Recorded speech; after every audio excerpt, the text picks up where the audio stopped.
Hey guys, Hastings here and welcome to another unlikely track car build where we'll be using the BMW M6 Coupe. It's kind of a running theme so far in this series that I've picked cars that are sort of big luxury saloons. I guess because they're the most unlikely cars, really, that are still good enough to get up to A-Class. I said in the first episode about lowering it to A-Class because there's lower end cars to get up there. Even some of the vans like the Transit and that, they're not so good at A-Class, so there's no point doing those.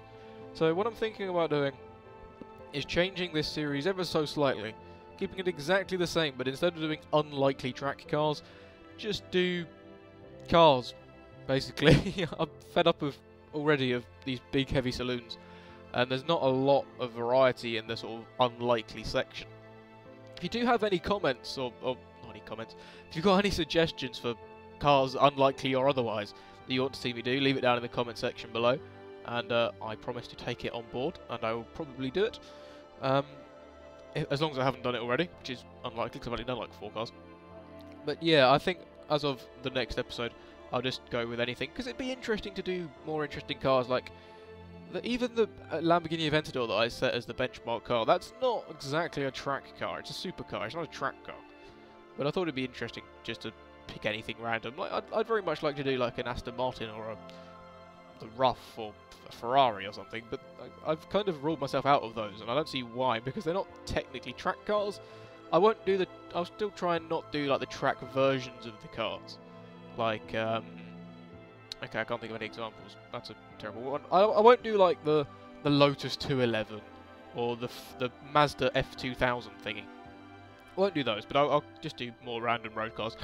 Anyway, I've waffled on for quite a while, so let's get into the build of this car. I did already own this car, so some of the parts you may see already owned.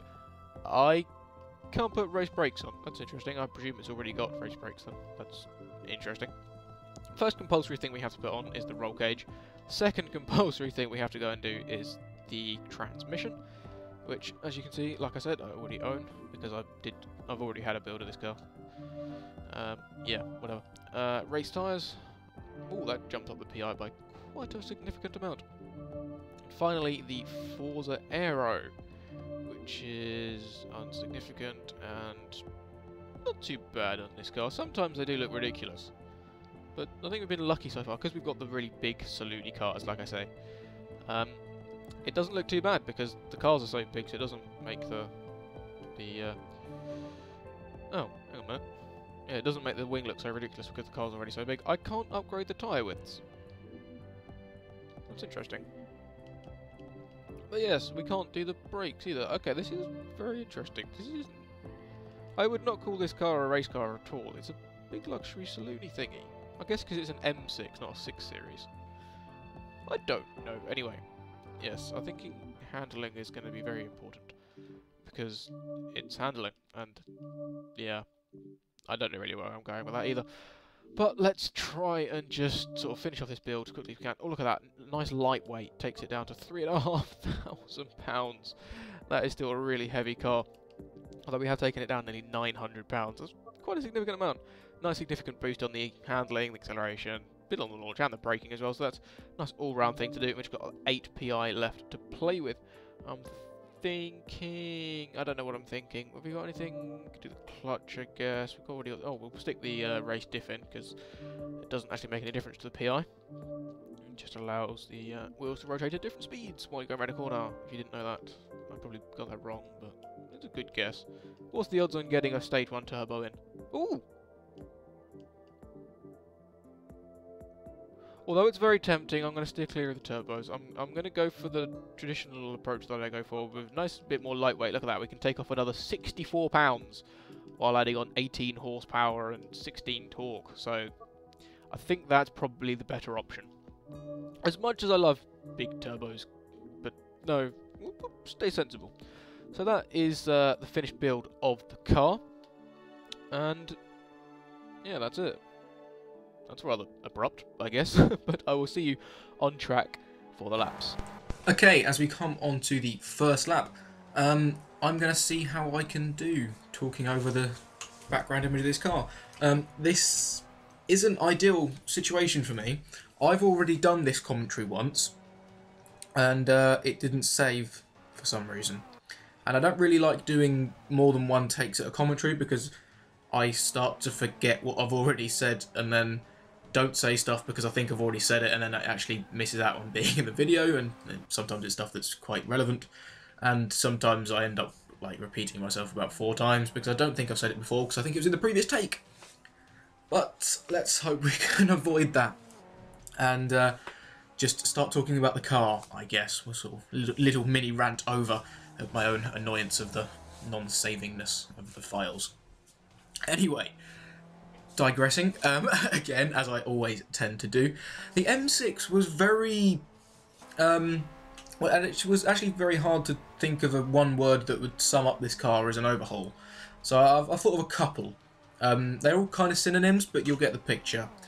Dull, uneventful, boring, stable, kind of just generally meh. It was just so planted, which is a good thing, don't get me wrong, but it was rather boring. It was just so, it was so, I keep saying, I know, I really cannot find the words to describe it. I'm not the most brilliantly literate at thinking of tons of colloquialisms, and not colloquialisms, synonyms and different fancy words, but it was just meh. I know I've said that already because I can't think of any other words. Like I said, I'm quite illiterate. Well, not illiterate, but see, I can't think of what the word is. Unimaginative with words, I guess, is some way to say. Yeah, okay, I'm digressing again and being boring and repetitive. Let's back to the car. It was so just sort of planted. I know I always get sideways through corners like that. That's my driving style. I tend to just floor the throttle too much and have a bit of fun with the car. Nice bit of oversteer. But the car itself was very, very, very, very, very, very planted. And that's a lot of verys. You can see coming through there, just tiniest amount of smoke that gets kicked up. And that is a corner that I often get very, very sideways. Got to stop saying very. Through because of the long straight that follows it, I want to get on the power as soon as possible, and I often get on it just too early and end up going very sideways. And in this car, it just wasn't an issue. It had a lot of ground force, a lot of natural grip. When we was building the car, I couldn't upgrade the tyre widths, could I? Because it was, I presume, it already had really big tyres on it. So that's probably part of the reason. It's got full aero, full handling, so it really was a very I'm hesitant to say a nice car to drive, but it was a very easy car to drive because it was a complete contrast to the Audi that we had in the first episode of this. That was sideways everywhere, without trying. This was sideways in some places with trying. It's just a complete contrast. So to sum up, it was boring, dull, uneventful, planted, stable. You get the picture, I hope. But I guess because it's just there. If I can get my words out, I'm uncreative and unreliable with words, it seems. This isn't going too well, is it? Oh well, let's carry on regardless. Yes, we've spoken, I've spoken a little bit about how the car drives, so I guess it's time to talk about how it performs. A good place to start, as I come onto the straight, is with straight line speed. It's in the right sort of ballpark for this series so far, although it's slightly on the lower end. We've seen cars like the Audi with ridiculous amounts of horsepower, doing about 180. I think the Lexus was about 175, around the same sort of speed as the Lamborghini, which was the benchmark car. This one was doing about 170, 171, 172, about there. I was sort of, I'm always very hesitant to look at the speed that I'm doing going into that braking zone because it's downhill going into a kind of slight off-camber corner, but it's a very heavy braking zone because you brake just after the kink to the right that also goes downhill. So it's a horrible little bit to go over, and you've got to pick your braking point. And it's not a very nice place to take your eye off the road, let's put it that way. So, but it was in the right sort of reasons. Talking of the downhill section into the braking zone, a lot of these cars that I've tested so far, I've mentioned about how the rear end kind of goes light and they lose traction when they go over a crest. This car had a kind of a weird characteristic in that respect. Normally there's a crest going onto the straight and a crest coming out of the chicane just before the final corner. And this didn't even notice. I didn't notice the crest in the straight here. You can see in this picture, it's just up at the Yokohama board at the top of the hill. Just there as I come around this left-hand kink. Whereas we can just wait for the camera to catch up that we're talking. That bit there, as you go over there, it just, the rear end, sometimes it goes a bit light, suspension goes up, you just lose a bit of traction, you spin the wheels up. In this car, that was not a problem, never noticed it once. But under the Chevrolet board, there's another one. And it did notice that one, but weirdly, apparently there's a double crest there, one on the up and one on the down, because this car noticed it once. It's one there, and then one there. And that's the first car that I've tested that's noticed both of those. And I've felt the wheels lose traction and start spinning up. And that's really weird. I've got no idea why. But apart from that, like, it was just a very standard car to handle. Quite okay in a straight line. Nothing particularly special. And that's about it, really. I've got not a lot else to talk about. But I'm trying to think, what other words can I use to describe this car? Let's go back to that. I've already said dull and boring and stable and that. Oh, I haven't said fast. This car was damn quick. In the last take of this video, I reeled off every lap time that I did over the 5 laps. I can't actually remember all of them. But I remember the very first lap that I did was a 127.7. And I believe the Lamborghini that was the benchmark car did a 127.8. And that was on my first flying lap. And around then, I was quite inconsistent because I'm an inconsistent driver. But the car was quite consistent because it's very stable and solid and planted and boring. Which made it very consistent even by my standards when I'm really inconsistent. My lap times are normally all over the place. In this, it was like a 127.7, 28.0, 23, not 23, a 27.3. And I eventually got my quickest lap in on the penultimate lap. That was the very last lap there, the corner that I messed up. I was very slightly faster. I was trying to check the top speed. I was trying to push up because I was about half a tenth up on my best lap. But I messed it up, so I just started drifting. And I suppose to move on to the times, this car was rather surprising. It's definitely a surprise package of the series so far. Currently at the top of the table, we have a Lexus ISF on a 127.0. This car did it in a 127.0. Yep, almost exactly the same. But this BMW has got the top spot just on our leaderboard.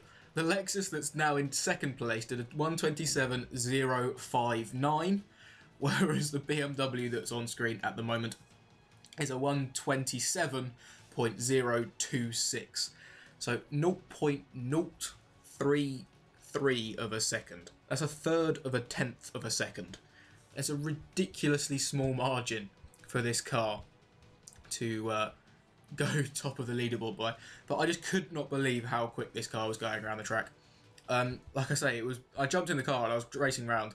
I wasn't really looking at the lap times. I never do for the first sort of 2 laps because it takes me probably 2 laps to get used to the car, and then I've got 3 properly good chances of getting a decent flying lap in. And to be within a second of my final lap on my first attempt, or very nearly within a second, it was within a second. To be that close with this car is just phenomenal. And you've seen the build earlier, and I highly recommend you go and check it out. And there's no tuning at all on any of these cars in this series. So you could... Ow. Excuse me, I've just hit myself. Yeah, there's no tuning on any of these cars. So this car, with a bit of tuning, could be a seriously quick A-class car. Not just in relation to the other unlikely ones, but I think just in general, really. So, thank you very much for watching, and I'll see you next time. Hastings out. Goodbye.